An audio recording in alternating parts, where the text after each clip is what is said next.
Tem uma gravação para o programa Investigações sobre o Viver, da TV Suprem, aqui na Sociedade Teosófica no Brasil. Nós vamos tratar sobre um assunto que é o assunto da vez, vamos dizer assim, não com a pretensão de apresentar soluções definitivas e postulados absolutos, mas, na verdade, uma forma de investigar um pouco sobre o que está acontecendo no mundo dito moderno e nas interpretações e relações entre modernidade e tradição. Em que medida estes dois conceitos são complementares ou excludentes e quais são as consequências desta inter-relação, às vezes amigável e muitas vezes não. E o que tem isso a ver com a vida e o momento presente? Então vamos começar com uma definição do que seja tradição. Nós vamos, nesta apresentação, abordar o que é a tradição, o que é modernidade, inteligência artificial, metaverso, GPT-4, transhumanismos, robôs, a inter-relação possível, os humanos e os humanos, e quais são as consequências éticas, morais e espirituais. Claro que como é uma apresentação de 1 hora de duração, nós vamos pincelar sobre esses assuntos, deixando as interrogações, deixando os questionamentos para que todos possam meditar a respeito e chegar também às suas conclusões. Bom, o que é tradição?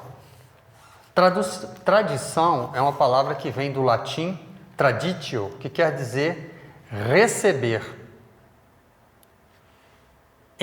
entregar melhor e passar adiante. Entregar e passar adiante o quê?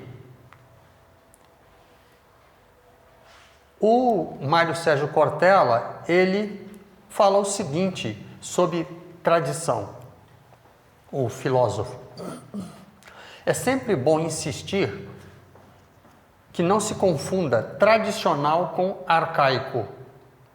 Nem tudo que vem do passado é tradicional. Tradição é o que deve ser preservado, protegido, levado adiante.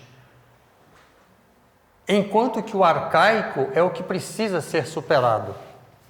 Nós vamos ver ao longo dessa apresentação que muitas vezes a tradição foi transformada em traição, sendo que as duas palavras têm origem comum, não é?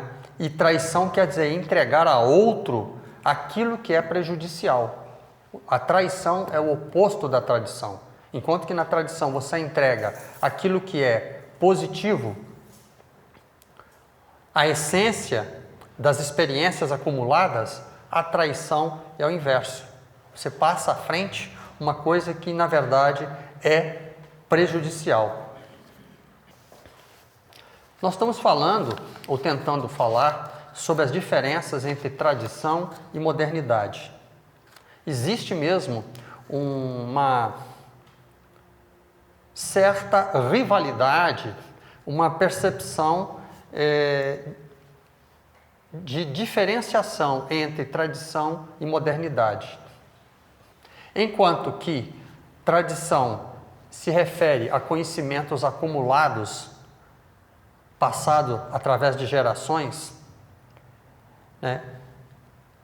E algumas pessoas veem que o mundo dito moderno, ele está fora dos trilhos e que nós devemos voltar à tradição. Já a modernidade, a visão moderna, está calcada na visão de que nós devemos progredir, devemos ir à frente. Mas como é que isso se processa Como é que essas diferenças se processam e como elas são encaradas? É isso um dos elementos que pretendemos abordar. O que é modernidade? O rompimento com o pensamento escolástico, método de pensamento crítico, ainda ligado aos preceitos da Igreja Católica, e o estabelecimento da razão como forma autônoma de construção de conhecimento, desligado de preceitos teológicos, foram alguns dos primeiros passos em direção à construção do pensamento moderno. Isso passou a acontecer a partir de 1789, pós-Revolução Francesa. Houve esse pensamento escolástico, era um pensamento ligado a Tomás de Aquino, né, ao pensamento da Igreja na época de Tomás de Aquino. E esse desenvolvimento daquilo que passou a se chamar modernidade tem a ver com um descolamento da filosofia do cristianismo, da religião. E com o iluminismo, com a Revolução Francesa, foi colocado que os pensadores iluministas, eles se baseavam no empirismo, na experiência prática, né? Eles acreditavam que o conhecimento verdadeiro estava na experiência a partir dos sentidos. O conhecimento verdadeiro estava baseado a partir das observações dos sentidos e estabelecer então a razão e a ciência como forma verdadeira e básica de conhecer o mundo. Mas isso tem algumas consequências. Foi publicado relativamente recentemente um livro chamado A Guerra pela Eternidade, de Benjamin Teitelbaum. Nesse livro, ele fala exatamente dessa diferença de visão entre a tradição e a modernidade, em que pese o fato do livro fazer uma análise onde ele liga a palavra tradição à política.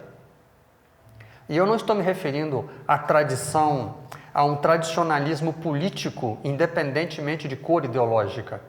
Eu estou me referindo à tradição, né? A tradição da sabedoria primordial, a tradição com T maiúsculo. Porque ao se trocar ou tentar trocar a tradição com T maiúsculo, a tradição sabedoria, por uma modernidade baseada na razão e na ciência, calcada nos sentidos, nós caminhamos para uma visão, né, uma visão materialista do mundo. E esta é a solução? O resultado do que nós estamos vendo é positivo? Claro que em termos, por exemplo, médicos, ninguém gostaria de voltar à Idade Média para fazer um tratamento médico. Arrancar um dente sem anestesia, não é? Ou cauterizar uma ferida com ferro em brasa, como se fazia naquela época. Mas tudo tem o yin e o yang, não é? Então, nesse livro do Benjamin Teitelbaum, ele coloca uma visão, ele tenta apresentar que determinados pensadores modernos foram influenciados pela tradição e tentaram aplicar essa tradição, que eu acho que foi deturpada, numa visão política. Isso criou uma série de problemas, porque por mais que nós tentemos, não é possível voltar no tempo, na época do profeta Maomé, na época de Krishna, na época de Jesus. Não dá para se viver como não era na época de Jesus, hoje. né? Já foram feitas até... Tem um jornalista americano que fez um experimento assim, né? Em que ele tentou aplicar todas as regras sociais da época de Jesus na Nova York moderna e, claro, não funcionou, né? Ele teria que sair atirando pedras em casais que, por exemplo, não são casados. Então, óbvio, isso não ia funcionar. Então, existe aí duas visões. Nesse livro ele apresenta duas visões. Uma que é a volta ao passado. E a outra visão é a salvação do futuro. Não parece haver no livro uma possibilidade intermediária. E a visão que se tem é uma visão de tradição, na minha percepção, uma visão de tradição com T minúsculo, né?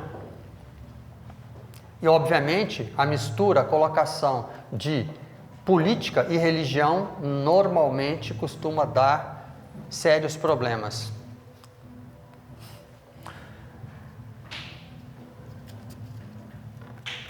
Existem uma série de desafios na vida moderna.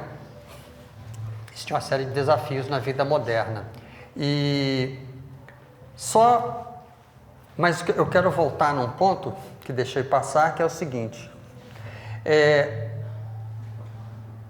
Como eu disse antes, o pensamento iluminista do século XVIII, os pensadores empiristas acreditavam que o conhecimento verdadeiro estava na experiência a partir dos sentidos e estabeleceram, como dito, a razão e a ciência como forma verdadeira de se conhecer o mundo.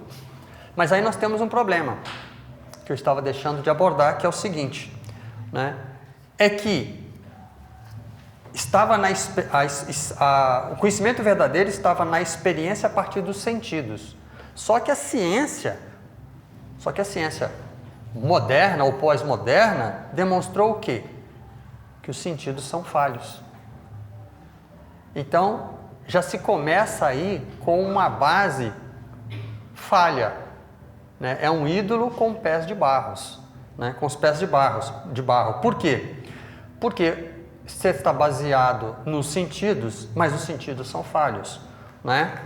Então, você tem problemas para ouvir o infrassom e o ultrassom, para ver o infravermelho e o ultravioleta. Você tem um delay, um atraso naquilo que você está enxergando, né? Cientificamente falando, você não está vendo uma imagem no exato momento que ela se apresenta. Tem todo um processo mecânico do olhar que vai transformar tudo aquilo em impulsos elétricos para ser decodificado pelo cérebro. As informações que o cérebro recebe são muitas, em grande quantidade, e essas informações têm que ser editadas, né? Então existe uma série de elementos que demonstram que se basear meramente nos sentidos pode ser uma coisa desastrosa. Nós temos uma palestra no YouTube, nessa mesma plataforma, né, chamado Simulacros e Simulações, né, como a mente e o cérebro nos enganam, que vocês podem ver com mais tempo.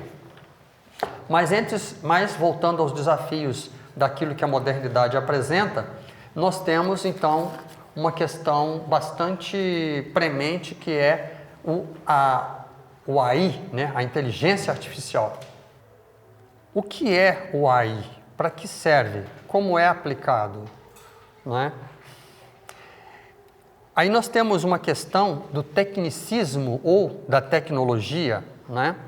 E como é que isso afeta a vida moderna, né? O que isso tem a ver com a tradição? É excludente a tradição? Como afeta o homem, né?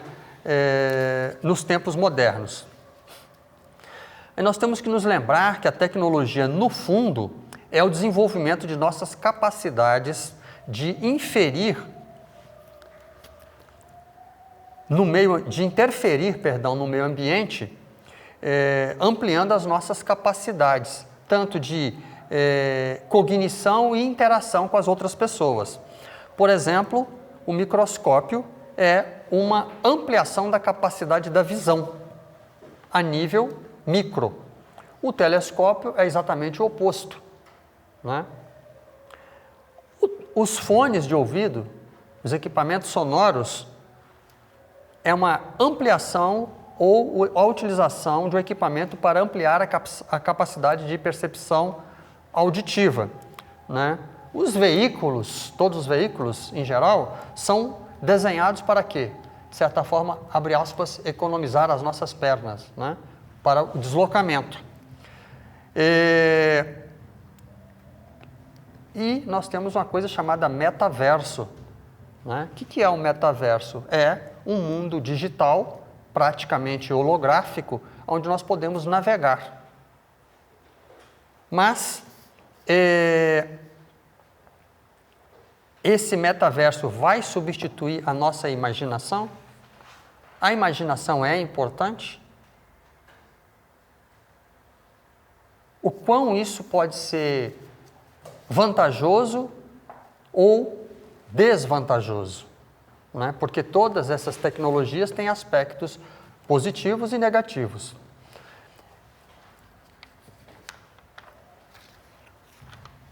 Nós temos na tela aí o Domenico Di Masi, né?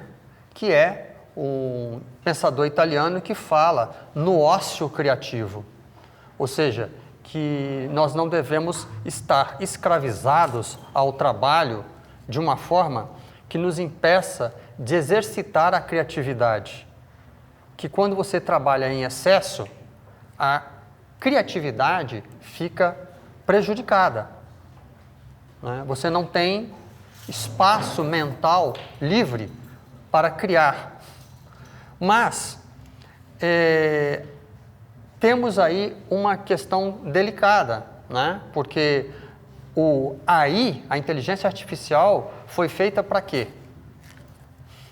Para que execute trabalhos e facilite a nossa vida, de forma que nós tenhamos mais tempo livre.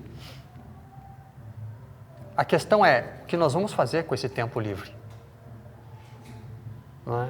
Então, para o ócio criativo, nós teríamos a contraposição do Maia tecnológico, da ilusão fortalecida pela tecnologia. Como surgiu o AI, né? A inteligência artificial, né? Os primórdios do AI foram, os pontapés iniciais foram dados em 1950 por Alan Turing, né? Que foi o personagem que decifrou o código secreto alemão, né? O governo alemão, o governo nazista, tinha uma máquina chamada Ultra ou Enigma, que era utilizado para mandar mensagens codificadas para os comandantes do exército alemão fora da Alemanha. E o Alan Turing, depois de um trabalho muito exaustivo, ele conseguiu decifrar este código, né? E o trabalho dele foi mais reconhecido pós-mortem, né? O artigo que ele escreveu, né, sobre computação e inteligência, na revista científica Mind, foi considerado um trabalho pioneiro com relação à inteligência artificial. E o Turing, existe aí o filme, né? Um filme muito bom, inclusive, chamado O Jogo da Imitação, sobre a vida dele e o trabalho dele para decifrar o código alemão, que ajudou, né, a Inglaterra e os Estados Unidos a ganhar a guerra. Criou um teste, né, que chamado teste de Turing, que consistia em colocar uma pessoa dialogando, respondendo perguntas, dialogando com um computador, com uma máquina. E uma terceira pessoa deveria dizer, sem estar observando a máquina e a outra pessoa dialogando,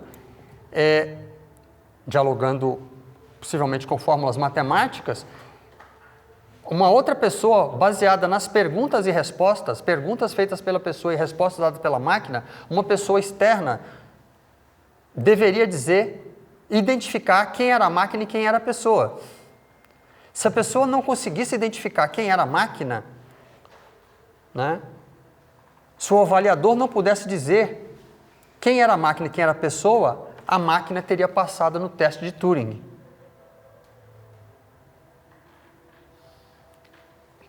A pessoa externa não teria... Se ela não conseguisse identificar quem era a máquina e quem era a pessoa, isso quer dizer que o computador passou no teste. Teria demonstrado uma capacidade de inteligência, vamos dizer assim. E a inteligência artificial, ela está sendo usada de muitas formas, né? Uma das formas da aplicação da inteligência artificial é o chatbot. O chatbot, de certa forma, substitui aquele trabalho que era feito, acho que era CVV, né? Que as pessoas ligavam e quando estavam se sentindo solitárias ou com algum problema, ligavam para o CVV, né? Que era um sistema, acho que ainda existe, inclusive, em que a pessoa que estivesse com algum problema, deprimida, chateada, ligava para um número telefônico e conversava com a pessoa do outro lado da linha, que não a conhecia, e desabafava, conversava, trocava ideias, desabafava, talvez até recebesse conselhos, etc. O chatbot faz, de certa forma, esse trabalho, né? É um software que conversa com a pessoa de maneira tão natural quanto você é capaz de imaginar, atendendo suas necessidades de forma rápida e assertiva. Essa é uma das definições encontradas sobre o que é chatbot. Aparentemente, um serviço interessante e inocente. Entretanto, recentemente, uma pessoa que estava, abre aspas, se relacionando via chatbot, né, com esse programa, uma pessoa se matou. Aparentemente, o programa não a satisfez por algum motivo, né? As respostas não foram satisfatórias e essa pessoa se matou. É claro que isso pode ser meramente uma exceção. O programa tem que ser aprimorado, o programa é capaz de identificar se a pessoa está num grave nível de depressão que esteja ameaçando colocar a vida em risco. É uma interrogação, né? Isso pode ser feito?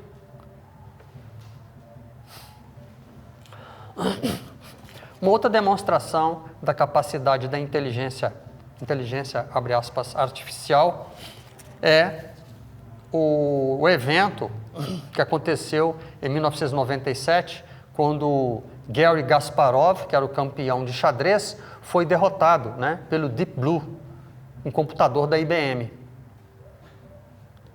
Então é preciso perceber que é muito difícil e talvez impossível que o cérebro humano consiga competir com um equipamento que foi desenhado especificamente para acumular dados.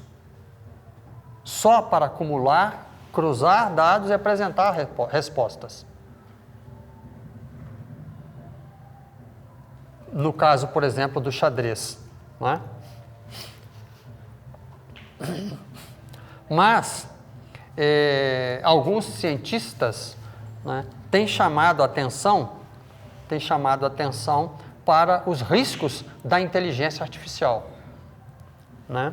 A tecnologia está se desenvolvendo muito rapidamente, possivelmente de forma exponencial, mas as pessoas são lineares. Quando as pessoas lineares se depararem com mudança exponencial, elas não serão capazes de se adaptar a isso com muita facilidade.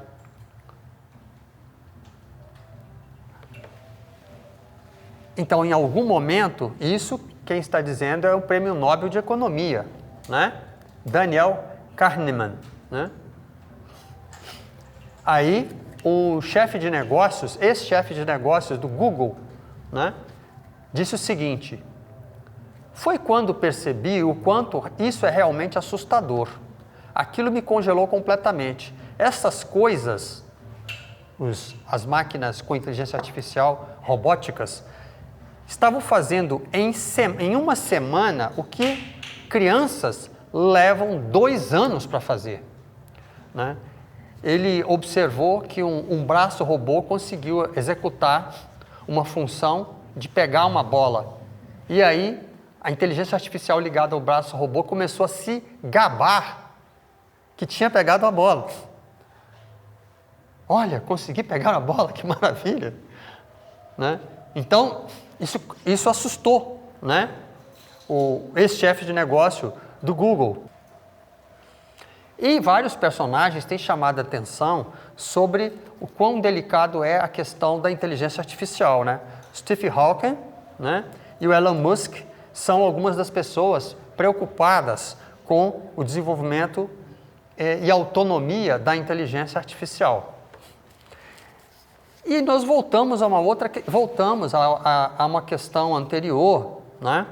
O Frank Herbert, que escreveu o livro Duna, agora vamos ter o filme número 2, né, baseado na saga de Frank Herbert, e ele colocou o seguinte, num dos seus livros, já antevendo questões ligadas à inteligência artificial.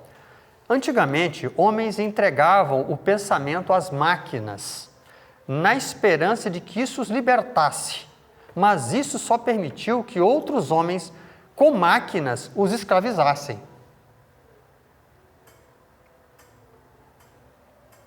Então, se nós tivermos alguém que controla as máquinas inteligentes, a inteligência artificial, essas pessoas, ou esses governos, né, e olha que eu não sou dos maiores defensores de teorias de conspiração, poderão, entretanto, controlar, né, uma sociedade. Um outro elemento, que nós já mencionamos, e eu volto a ele, é a questão do metaverso. O metaverso é uma coisa bastante delicada também, porque é um espaço não físico, onde as pessoas podem se encontrar, né? Nós temos aqui engenheiros elétrico-eletrônicos presentes, né, que podem fazer reuniões com colegas na França, no metaverso. E no metaverso, você vai ter avatares, você vai ter figuras quase holográficas que substituem as pessoas e com o rosto, com o seu rosto, e você vai poder conversar com outras pessoas em outros países, de repente até com o tradutor, você falando português e a outra pessoa falando mandarim ou cantonês ou hindi, e todo mundo vai se entender e vai ter uma bela reunião de trabalho. Mas também nós sabemos que já foram criadas boates no metaverso. Também já foi identificado que crianças menores de idade já entraram nessas boates no metaverso. E aí tem uma coisa peculiar, porque a maior parte das tradições diz que o homem comum está num baixíssimo estado de consciência. Num estado de consciência comparável ao sono, ao adormecimento, né? E eu sempre gosto da ligação, né, que se faz com Buda, né, que quer dizer o acordado, o desperto, o iluminado. Ou com as palavras de Jesus, né, quando fala aos discípulos, né, orai e vigiai. Fiquem aqui orando, que eu vou ali orar também, meditar, e ele sai, quando ele volta, todos estão adormecidos, todos estão mergulhados no baixíssimo estado de consciência. Então, não bastasse essas condições psicológicas, né, em que o homem está no profundo estado de adormecimento, nós temos agora um metaverso, um universo holográfico, um universo digital, aonde nós vamos nos encontrar com as outras pessoas e que pode ser muito útil para, no caso, uma reunião de trabalho, em pessoas que estão em países e estados diferentes, mas que ao mesmo tempo pode se tornar um ócio, não um ócio criativo, mas um ócio de maia, mais um ócio de ilusão. E a outra coisa que chama a atenção no presente momento é o GPT-4, que algumas pessoas aqui na sala já usaram como experiência, evidentemente, para fazer poesia. E essa pessoa, claro, usou para experiência, porque eu sei que a pessoa, no caso, domina a poesia, ela não precisa disso. Mas eu conheço pessoas que já escreveram livros em parceria com o GPT-4. E aí tem uma questão interessante. A questão é, quanto desse livro foi composto pelo GPT-4, quanto foi composto pelo autor humano, né? Então, assim, é uma coisa delicada, né? O GPT-4 foi utilizado para fazer um trabalho que mencionava um determinado professor de uma universidade americana. E aí o GPT-4 compôs um trabalho mencionando esse professor e acrescentando informação de que ele teria molestado uma aluna. Só que essa informação era uma informação que o GPT-4 não inventou, ele retirou de uma matéria de jornal. Mas essa matéria depois foi completamente desmentida. Mas aí a informação do GPT-4 parou num determinado ponto. Então nós criamos aí um problema. E outra coisa é que não dá para você competir com o GPT-4 em termos de quantidade de informação. Por quê? Porque o parâmetro do GPT-4 para captar informação é, segundo dizem, de 1 trilhão.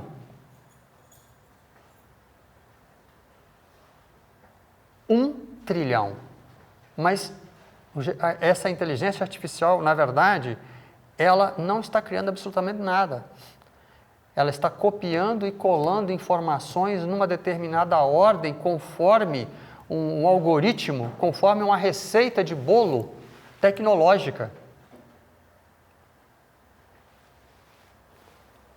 A questão é como isso vai ser utilizado. Uma pessoa também conhecida tinha uma festa para ir, tinha um trabalho para entregar na universidade, mas tinha uma festa para ir. E foi avisado da festa em cima da hora. O que essa pessoa fez? Usou o GPT-4 e produziu o trabalho e entregou. E interessante que o GPT-4 é dito que ele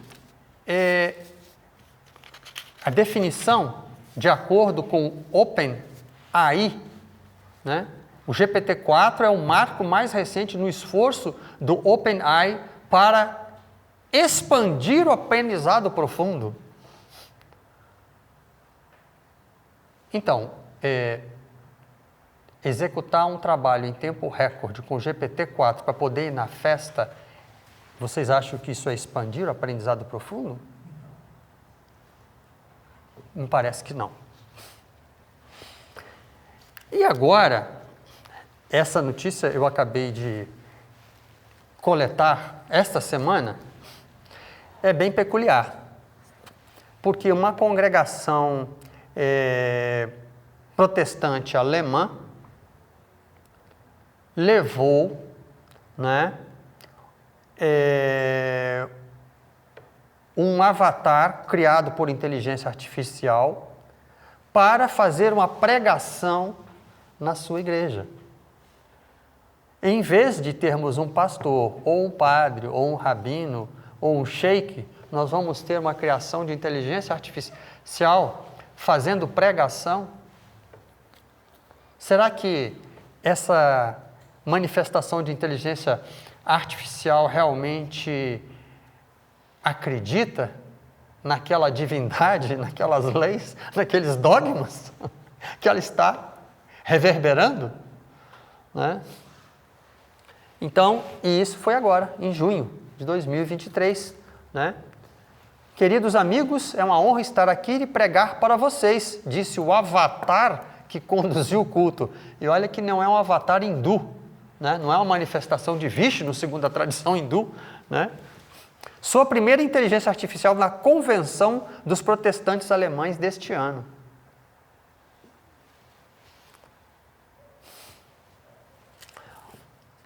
Outros feitos da modernidade é aquilo que se chama de transhumanismo, né? Eu estou apresentando a imagem do Neil Harbisson, né? Que é o primeiro ser humano considerado transhumano.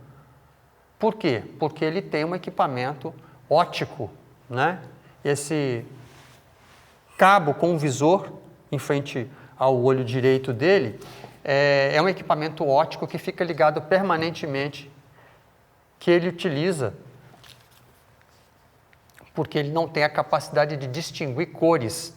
E esse equipamento, então, diz para ele, quando ele aponta numa determinada direção, como se fosse uma luneta, diz a ele qual é a cor que ele está olhando. Coisa que pode ser muito interessante, por exemplo, para atravessar um sinal de trânsito, né? Entre outras coisas. Então, ele é considerado o primeiro ser humano, ele foi reconhecido como o primeiro ser humano transhumano, né?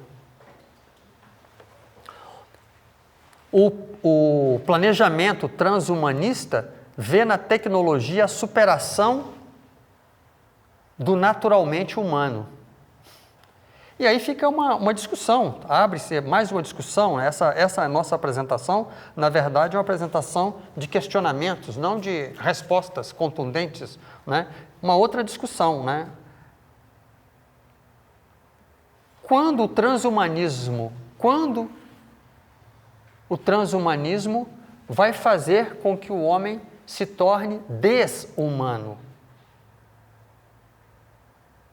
né? Há pesquisas para implantes de chips, né, no cérebro. Há discussões em que se possa captar a internet diretamente no cérebro com chips, né? O Elon Musk tem pesquisas nesse sentido, né, de instalação de chips em seres humanos. A questão é, esses chips podem ser controlados por outras pessoas? Mais uma teoria de conspiração, vamos dizer assim, não é? E o quanto desumano a pessoa vai se tornar? Não transhumano, mas desumano. Uma outra questão também da modernidade é a questão do relacionamento humano com os robôs, não é? A relação dos seres humanos com os robôs. Por quê? Com a inteligência artificial, os robôs estão ficando cada vez mais inteligentes ou operativos, vamos dizer assim, né? Eles foram também desenhados para executar serviços pesados ou desagradáveis que os seres humanos não querem executar e deixar o ser humano com mais tempo livre, assim como o AI. A pergunta é, o ser humano vai ter mais tempo livre para filosofar, para meditar, ou para a orgia dos sentidos? Para que será utilizado esse tempo, né? E com relação aos robôs, há uma série de questões, né? Há uma série de questões. Por exemplo, há livros escritos sobre casamentos com robôs. Parece engraçado, mas é sério. Eu fico imaginando uma DR, né? Entre o marido e a mulher robô e vice-versa. Uma discussão de relação entre ser humano e robô, né? Até onde vai a consciência do robô, né? Se a discussão ficar muito feia, o marido ou a esposa vai lá e desliga o robô, né? Há uma série de questões relativas a isso. E o Isaac Asimov, o famoso escritor, ele colocou, né, as 4 leis, eram 3, depois ele emendou com mais uma, que era chamada as 4 leis da robótica, né? E essas 4 leis da robótica diz o seguinte: um robô não pode ferir um ser humano ou, por inação, permitir que um ser humano sofra algum mal.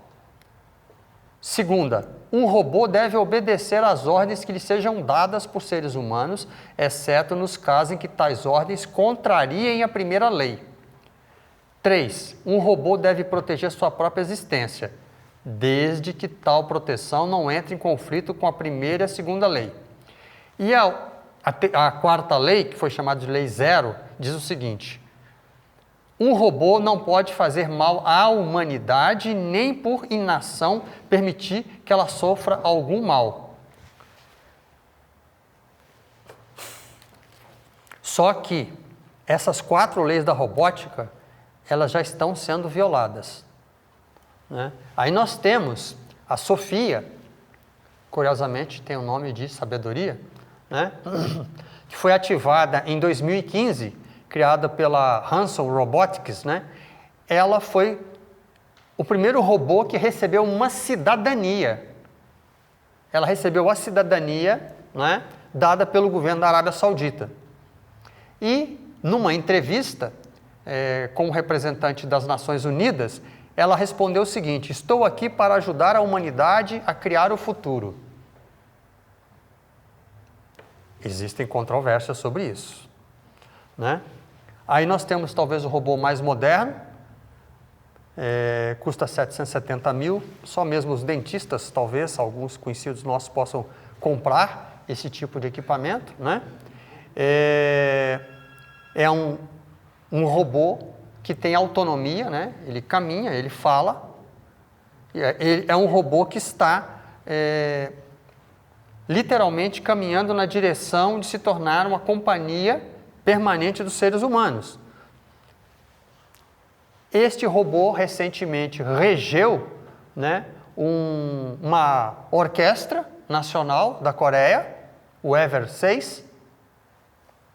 Né? Ele replica os movimentos do maestro perfeitamente. E como eu disse, apesar das 4 leis da robótica do Isaac Asimov, de que o robô não deve prejudicar o ser humano, estão sendo fabricados nesse momento robôs militares. Dá para perceber que o robô está com uma arma na mão. Então, esses robôs militares, eles têm, evidentemente, como são feitos de metal, têm uma resistência física, uma capacidade de combate muito superior à dos seres humanos. Né? Aí, AI, inteligência artificial, e aí nós temos uma reminiscência, uma lembrança que remete ao Exterminador do Futuro, né? É uma coisa bastante delicada. O uso desses robôs ainda não foi regulamentado, vamos dizer assim, né? E podemos imaginar que países mais ou menos tirânicos com um exército desses robôs podem fazer miséria. Existe também um robô que ele tenha o design de um cachorro, né? E que ele é utilizado para guardar instalações militares. E ele tem uma arma instalado. Tem câmeras e ele fica circulando, né, o perímetro das instalações, e ele tem uma arma instalada. De formas que as 4 leis da robótica do Asimov já estão sendo desrespeitadas, solenemente. Essa questão da criação de inteligência artificial e de robôs pode levar a uma série de consequências e indagações. Aí nós temos no quadro, né, o famoso Golem, né, que é uma história mitológica passada na Europa Oriental, em que um rabino cria um homem de barro usando os poderes da Cabalá. Ele cria um homem de barro, assim como Adão, na tradição judaico-cristã, foi feito com barro. Esse rabino cria um homem de barro para servir de funcionário, de operário, de serviçal. Só que ele sai do controle. É talvez uma história que precede a mesma ideia de Frankenstein, né? Do monstro de Frankenstein. Então ele sai fora do controle. Essa questão da inteligência artificial e de robôs saírem fora do controle, existe uma especulação, sobre isso com relação à inteligência artificial, no sentido de que as máquinas, elas não têm os mesmos ela não tem um padrão ético-moral, vamos dizer assim. A inteligência artificial não tem um padrão ético-moral per si. Ela é um programa. E aí há uma suposição que foi feita com relação à inteligência artificial, de que se, imagine que tenhamos uma inteligência artificial que consiga controlar o tempo, o clima. E se é inteligência artificial, e se for dado a essa inteligência artificial a missão de resolver os problemas climáticos e de poluição. E vamos supor que essa inteligência artificial chegue à conclusão que a causa do aquecimento global, a causa dos problemas climáticos, seja o homem. E ela chegue à solução lógica de que, para resolver os problemas climáticos e poluição, se a humanidade for exterminada, estes problemas serão resolvidos. E vamos supor que ela consiga navegar nos computadores do Pentágono e resolva acionar as armas nucleares dos submarinos, dos aviões, das forças armadas russas, chinesas. O que aconteceria? Nós teríamos a repetição do filme Exterminador do Futuro, ou das máquinas de Matrix. Então, existe uma série de discussões com relação à aplicação dessas ditas inteligências artificiais, né? Uma dessas aplicações científicas, né, cientificistas, vamos dizer assim, é o que nós temos na tela, que remete também a uma ficção, que é o filme Matrix, onde os seres humanos são criados para ser pilhas, baterias para alimentar eletricamente as máquinas. Então, nós temos aí um biotecnólogo alemão, Hashim Al-Gaili, naturalmente de origem alemão, de origem árabe, onde ele propõe criar máquinas útero para se produzir bebês em massa. As mulheres não vão ter que todo aquele enjoo dos 9 meses, né? Vai se economizar talvez com cesarianas, não é? Então, numa humanidade que já tem 8 bilhões de habitantes, criar bebês em massa para quê? Por que finalidade? Já imaginou Hitler com essa tecnologia, depois de 3 anos de guerra, tendo perdido bastante soldados alemães? Então, essas tecnologias têm coisas favoráveis e desfavoráveis, né? Eu vou acelerar um pouco, porque estamos na parte final dessa apresentação, que vai deixar todo mundo com pulga atrás da orelha, né? E aí nós temos uma tela que fala sobre um livro chamado A Fábrica dos Cretinos Digitais. Este é o último livro do neurocientista francês Michel Desmourguet, suponho que seja essa a pronúncia, diretor de pesquisa do Instituto Nacional de Saúde da França, em que apresenta com dados concretos e de forma conclusiva como os dispositivos digitais estão afetando seriamente e para o mal o desenvolvimento neural de crianças e jovens, né?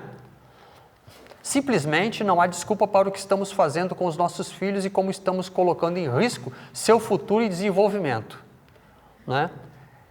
Ele faz uma série de observações sobre o desenvolvimento intelectual e sobre o QI dessa geração, né?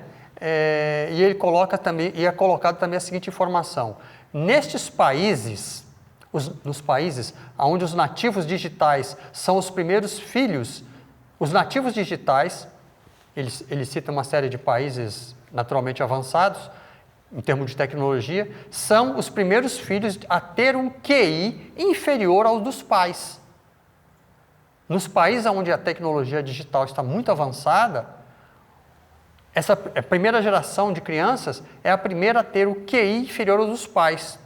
Essa tendência foi documentada na Noruega, Dinamarca, Finlândia, Holanda, França, etc.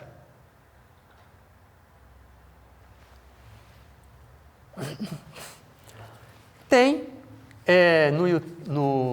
numa das plataformas, né, no You, vocês vão encontrar um filme chamado Idiocracia, que é um filme de ficção científica, uma distopia, que conta como houve uma involução no mundo, né? Uma pessoa dorme e é acordada 500 anos depois, numa experiência, e descobre que o mundo vive uma distopia em que a publicidade, o marketing, o consumismo, o mercantilismo, o anti-intelectualismo cultural funcionam desenfreadamente e que a pressão digênica resultou numa sociedade humana uniformemente estúpida, insensível ao meio ambiente, desprovida de curiosidade intelectual, responsabilidade social e noções coerentes de justiça e direitos humanos. Calma, eu não estou falando do mundo moderno imediatamente, estou falando de uma realidade daqui a 500 anos. Será? Esse filme é muito interessante. Bom, caminhando para o encerramento, a senhora Blavatsky, fundadora da Sociedade Teosófica, diz num dos seus textos, na revista Lucifer, em 1890, ela disse o seguinte: a escravidão ao Estado e aos homens desapareceu apenas para dar lugar à escravidão às coisas e ao eu, os nossos próprios vícios e aos costumes e estilos sociais idiotas. Onde está a sabedoria da nossa era moderna?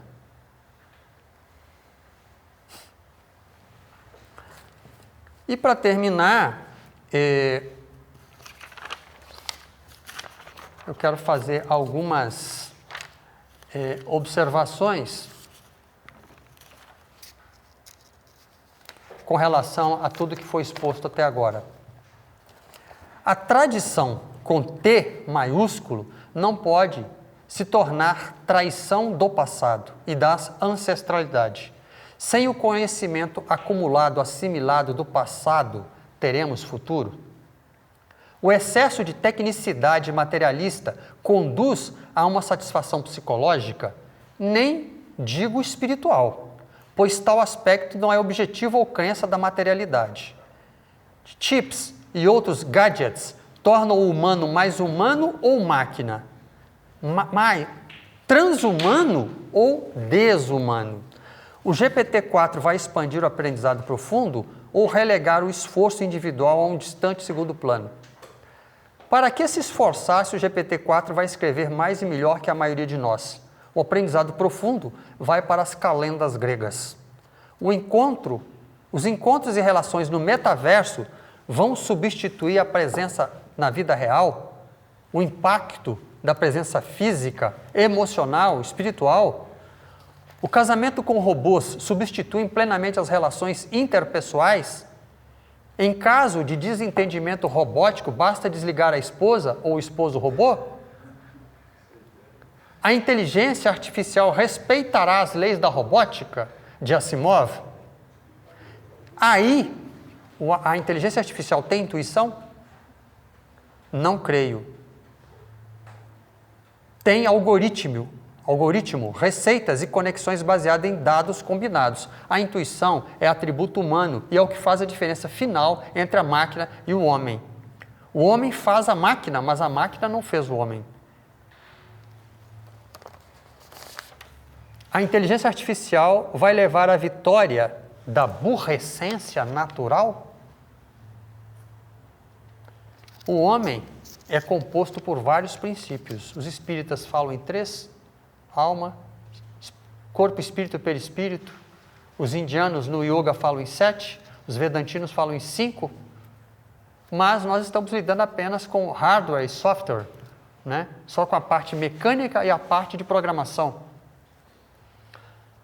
O aspecto espiritual e transcendente por detrás da evolução humana será ignorado e aquele que foi feito à imagem e semelhança de Deus irá se tornar uma geringonça tecnológica aprisionados em sentidos e desejos ampliados pelo metaverso holográfico? Aprisionado em desejos gerados por atrações e repulsões de órgãos dos sentidos falhos segundo a própria ciência? Vamos mergulhar num hedonismo tecnológico? E para encerrar estes questionamentos, estas pulgas mastodônticas atrás da orelha de todos nós, eu chamo atenção para o que está escrito na tela, né? Que é, em árabe, a expressão Hu. Né? Hu quer dizer em árabe, ele, quer dizer Deus em árabe. E um sheik sufi fez uma brincadeira onde ele coloca o seguinte, que o ser humano, em inglês, né, ou em português, humano, né, o ser humano, a palavra humano é composta por H, né, humano, né, e aí ele fez uma brincadeira, ele fez um trocadilho, né, porque até quando a gente vai ser humano ou nós nos tornaremos humanos? Na palavra humano tem a partícula hu, apesar de ser um trocadilho para línguas ocidentais, mas tem hu. Hu quer dizer ele. Até quando isso vai ser ignorado? Até quando isso vai ser substituído por tecnologia sem sentido, sem significação? A tecnologia em si, ela não dá sentido, ela não dá significado. O que dá sentido, o que dá significado são os mitos, são as religiões, é a tradição com T maiúsculo que está por detrás de toda filosofia e religião. E isso acredito que até mesmo Blavatsky diria. Obrigado.